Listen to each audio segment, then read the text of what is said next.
अतिवृष्टीनंतर आठवडा उलटून सुद्धा जळगाव जिल्ह्यातील शेतांमध्ये पाणी, संपूर्ण पिकांचं त्यामुळे नुकसान। सरकारकडून तात्काळ नुकसान भरपाई मिळावी, शेतकऱ्यांची मागणी। नाशिकच्या येवला तालुक्यातील 3 दिवसांपासून झालेल्या पावसामुळे खरीप पिकांना संजीवनी, शेतकऱ्यांना हा मोठा दिलासा। देशातील बाजारामध्ये हळदीची आवक सरासरीपेक्षा चांगली, हळदीचे भाव मागील 2 महिन्यांपासून 10,000 ते 13,000 रुपयांच्या दरम्यान। खाद्यतेलाचे दर वाढल्यानंतर मोहरीच्या दराला चांगलाच आधार मिळाला असल्याचं चित्र। मोहरीचा भाव 6,300 ते 6,700 रुपयांच्या दरम्यान, तर सणासुदीच्या काळातही मोहरीला चांगला उठाव राहणार।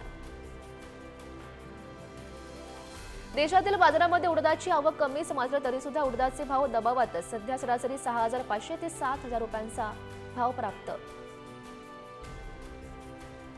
वाशिममध्ये गेल्या काही दिवसात झालेल्या पावसामुळे रिसोड तालुक्यातील पैनगंगा नदीला पूर, त्यामुळे सोयाबीन, मूग आणि उडीद पिकांच्या शेंगांची गळती, शेतकऱ्यांचं मोठं नुकसान। लातूरच्या निलंगा तालुक्यातील अनेक भागात मुगाच्या पिकाला फुटले कोंब, त्यामुळे मूग उत्पादक शेतकरी अडचणीत। संभाजीनगरच्या पाचोड बाजारात विक्रीसाठी आणलेले लिंबू शेतकऱ्यांना थेट रस्त्यावर फेकले।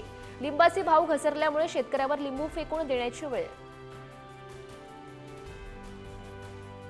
सणासुदीला हळदीची मागणी वाढणार, मात्र दरवाढ मर्यादित राहण्याची शक्यता। हळदीला मागील 2 महिन्यांपासून 10,000 ते 13,000 रुपयांच्या दरम्यानचा दर प्राप्त।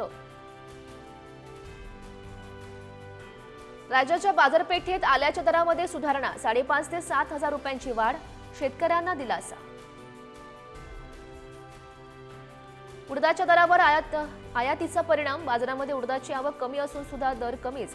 सध्या 7,000 रुपयांच्या दरम्यानचा दर प्राप्त।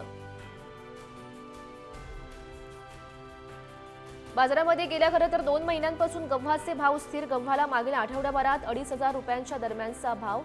सणासुदीच्या काळात गव्हाची मागणी वाढण्याची शक्यता।